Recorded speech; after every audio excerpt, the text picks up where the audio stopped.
अस्सलामुअलैकुम स्टूडेंट, पिछले लेक्चर में हमने डिस्कस किया था linearly independent and linearly dependent set. अब हम कुछ रिजल्ट करते हैं। Theorem,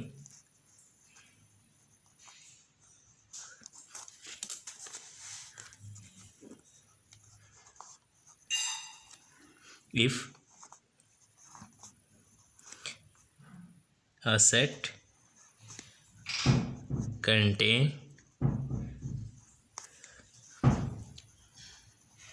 more vectors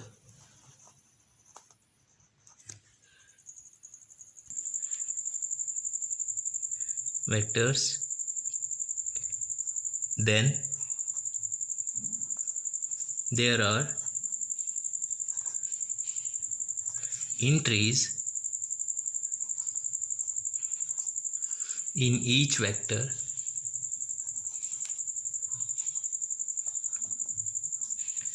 then the set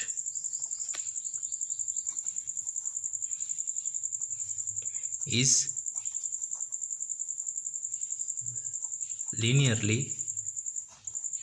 dependent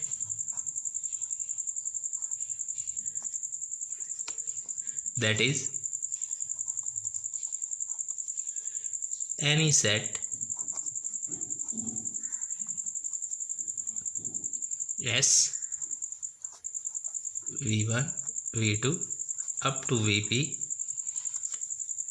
in Rn is linearly dependent if P greater n। तो एक थ्योरम है। थ्योरम क्या कहता है? अ सेट, अगर कोई सेट है हमारे पास, वो मोर वेक्टर्स कंटेन्स करे, more vectors then there entries in each vector. एक वेक्टर में जितनी एंट्री हैं उससे ज़्यादा अगर उस सेट में वेक्टर्स हैं तो उस सेट को हम कहते हैं linearly dependent set. Linearly dependent set, जैसे हमारे पास कोई सेट एस है, उसमें कितने वेक्टर हैं? V1 V2 up to Vp in Rn, और Rn स्पेस में से है, is linearly dependent if P greater n। P क्या है? नंबर ऑफ वेक्टर्स हैं 1 से लेकर P तक, और n क्या है? वो स्पेस है कि एक वेक्टर में जितनी एंट्रीज हैं वो कितनी हैं? n। हम एग्जाम्पल के थ्रू देखते हैं कि ये थ्योरम हमें क्या कहता है।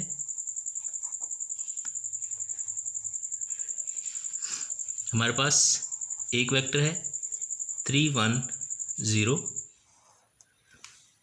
ये है V1, और V2 है हमारे पास -9 2 और 0, V3 है हमारे पास 1 2 1, एंड V4 है -1 4 और 5। 4 वेक्टर हैं हमारे पास, और चारों के चारों किस डिमेंशन में हैं? R3 में से। हर वेक्टर किस में है? R3 में। अब देखें V1 में देखें 3 एंट्री हैं, V2 में भी 3 एंट्रीज हैं, V3 में भी 3 एंट्रीज हैं, V4 में भी 3 एंट्रीज हैं। तो ये सेट हमारा S है। V1 V2 V3 V4, और ये बिलोंग करते हैं R3 में से। ये 4 वेक्टर हैं हमारे सेट S में, और हर वेक्टर जो है वो R3 में से है कि एक वेक्टर में 3 एंट्रीज हैं। थ्योरम कहता है कि ईच वेक्टर में जितनी एंट्रीज हैं, अगर उससे ज़्यादा वेक्टर उस सेट में हो तो हम उस सेट को क्या कहते हैं? Linearly dependent. उस सेट को हम क्या कहते हैं? Linearly dependent. अब देखें कि हर वेक्टर जो V1 V2 V3 ये R3 में से हैं, तो हर वेक्टर में कितनी एंट्रीज हैं? 1 2 3 1 2 3 1 2 3। तो हर वेक्टर की एंट्रीज 3 हैं क्योंकि वो R3 में से हैं। लेकिन जो हमारा सेट एस है उसमें वेक्टर 4 है, 1 2 3 4। अब ये वेक्टर 4 है और एंट्रीज एक वेक्टर में 3 हैं, तो ये ज़्यादा होंगी एंट्रीज से, नंबर ऑफ वेक्टर्स। तो हम इसको क्या कहेंगे, then S is linearly dependent, linearly dependent.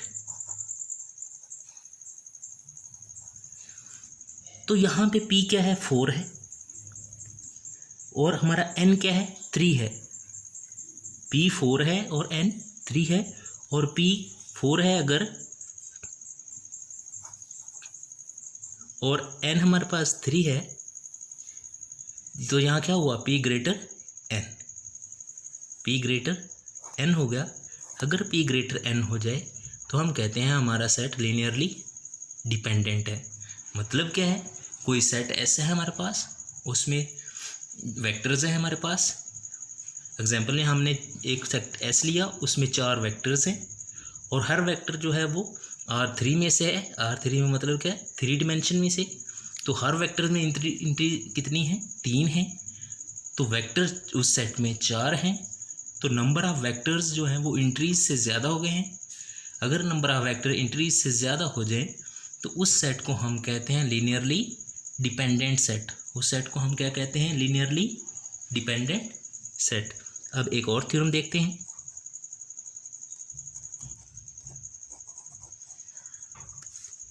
If a set S V1 V2 Vp, हमारे पास कोई सेट S है जिसमें V1 V2 V3 up to Vp vectors हैं इन Rn स्पेस में से है, contains the zero vector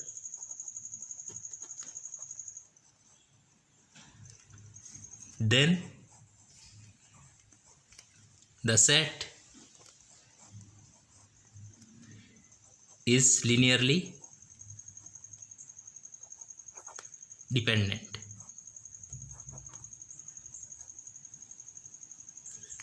then the set linearly dependent, क्या मतलब है linearly dependent? ये थ्योरम क्या कहता है कि हमारे पास कोई सेट S है जिसमें 1 से लेकर V1 से लेकर Vp तक वेक्टर्स हैं Rn स्पेस में से, contain the zero vector, then the set is linearly dependent.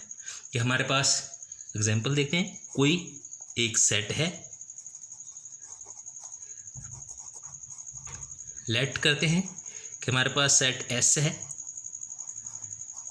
V1 V2 V3। अब V1 जो है वो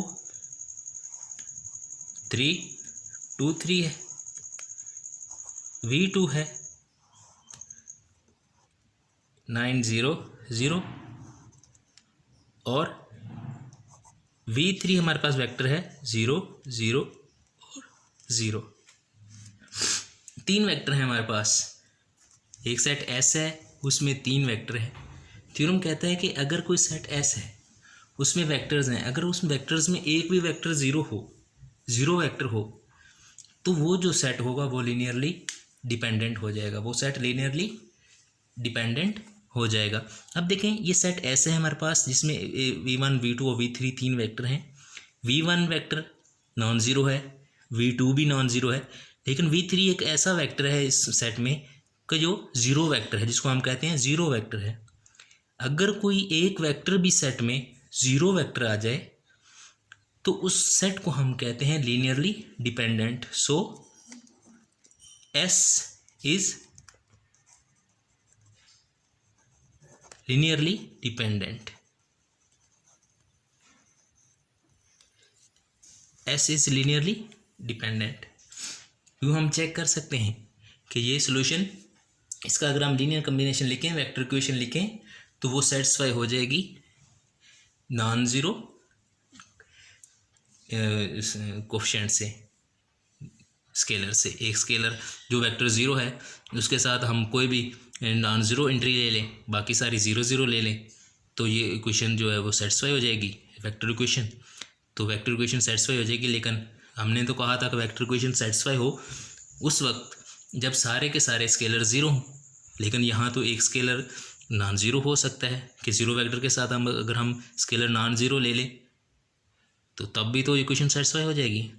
तो यही वजह है कि अगर किसी सेट में कोई 0 वेक्टर हो तो उस सेट को हम लीनियरली डिपेंडेंट कहते हैं। उस सेट को हम क्या कहते हैं? Linearly dependent.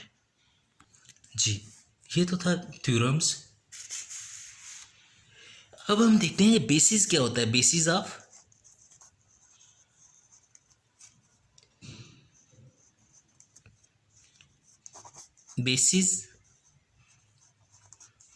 Of vector space.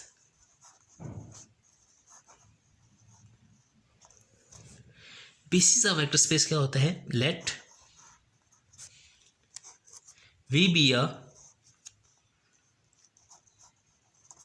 Vector space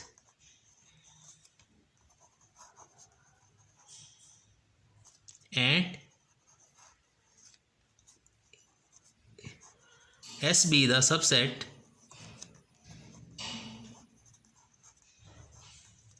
of vector space V is called basis of V if first condition क्या है? S is linearly independent।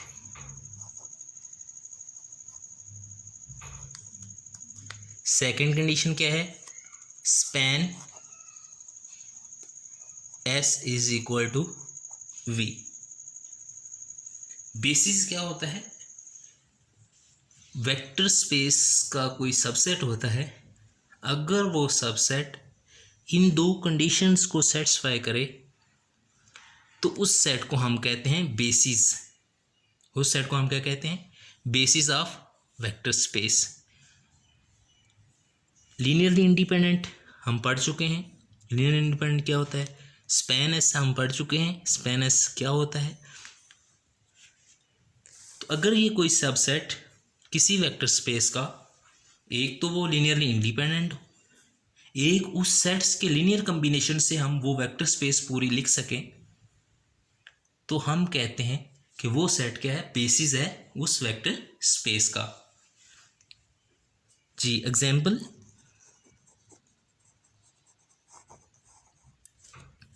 हम एक सेट लेते हैं बी जिसमें वेक्टर्स हैं 0 1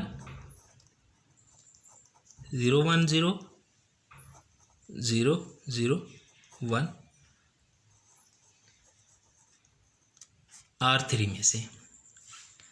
R3 में से हमने एक R3 का सबसेट ले लिया B। R3 का हमने सबसेट ले लिया B। अब ये B जो है ये बेसिस कहलाएगा R3 का। कब? जब ये लीनियरली इंडिपेंडेंट हो और इस V को R3 को जनरेट भी कर दे, और R3 को जनरेट भी कर दे और लीनियरली इंडिपेंडेंट भी हो, तो तब हम कहते हैं कि ये जो B है वो बेसिस है R3 वेक्टर स्पेस का। जी, ये लीनियरली इंडिपेंडेंट सेट भी है, आप वेरीफाई करें। और ये इनका अगर इनके लीनियर कम्बिनेशन से हम R3 वेक्टर स्पेस भी लिख सकते हैं। ये फिर B क्या होगा? लीनियरली बेसिस हो जाएगा R3 का।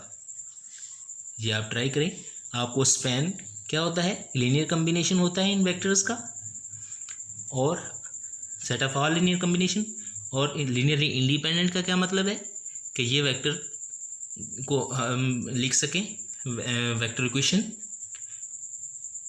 उस वक्त सेटिस्फाई हो जब सारे के सारे स्केलर्स की वैल्यू 0 हो। सिर्फ एक ही पॉसिबल कंडीशन है कि उसका सिर्फ, या आप उसको होमोजेनियस इक्वेशन भी कहें तो फिर आप कहते हैं कि सिर्फ उस इक्वेशन का ट्रिवियल सोल्यूशन ही एग्जिस्ट करे, ट्रिवियल सोल्यूशन ही एग्जिस्ट करे, सारे के सारे स्केलर ही ज़ीरो हों, तब हम कहेंगे कि ये जो हमारा सेट है वो लीनियरली इंडिपेंडेंट है।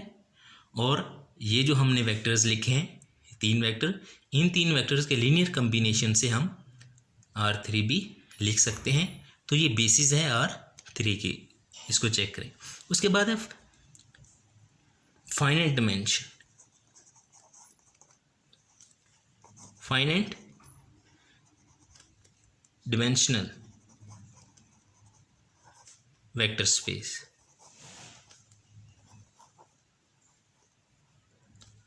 फाइनाइट डिमेंशनल वेक्टर स्पेस क्या होती है?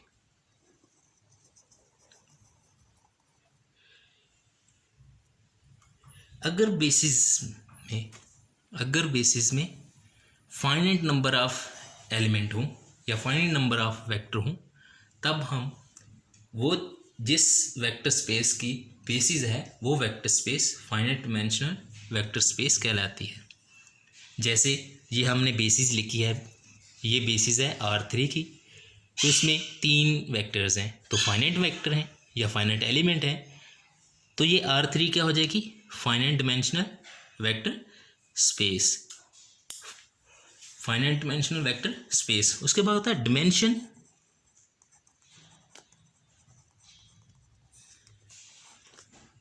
Of vector space.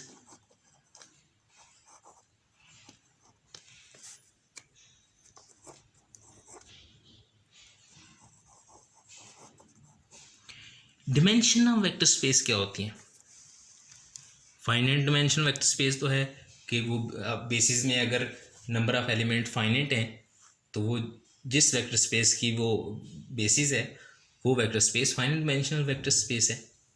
तो डिमेंशन ऑफ वेक्टर स्पेस क्या है? फाइनाइट डिमेंशनल वेक्टर स्पेस, ठीक है। उसके बाद है डिमेंशन ऑफ वेक्टर स्पेस। तो डिमेंशन ऑफ वेक्टर स्पेस क्या होगी कि जो बेसिस हैं उसमें जितने नंबर ऑफ एलिमेंट्स हैं या आप वेक्टर्स हैं, तो वो जिस वेक्टर स्पेस की वो बेसिस है उस वेक्टर स्पेस की डिमेंशन होते हैं। जैसे ये बेसिस है तो इसमें कितने हैं? 1, 2 और 3 वेक्टर हैं, 1, 2 और 3 वेक्टर हैं। अगर ये 3 वेक्टर हैं बेसिस में और ये बेसिस है R3 की, तो ये जो R3 है वो उसकी डिमेंशन क्या है? 3। ये R3 है, उसकी डिमेंशन क्या है? R3। तो जो R3 वेक्टर स्पेस है उसकी डिमेंशन क्या है? R3। तो क्या हम कहते हैं कि बेसिस में जितने नंबर ऑफ एलिमेंट्स होते हैं और जिस वेक्टर स्पेस की वो बेसिस है, तो जितने नंबर ऑफ एलिमेंट्स होंगे उतनी उस वेक्टर स्पेस की डिमेंशन होगी, उतनी उस वेक्टर स्पेस की डिमेंशन होगी। अगर उसमें एलिमेंट फाइनाइट है तो वो वेक्टर स्पेस जो होगी फाइनाइट डिमेंशनल वेक्टर स्पेस होगी, और उस बेसिस में जितने नंबर ऑफ एलिमेंट्स हैं वो उस वेक्टर स्पेस की डिमेंशन होगी। ओके, थैंक्स, अल्लाह।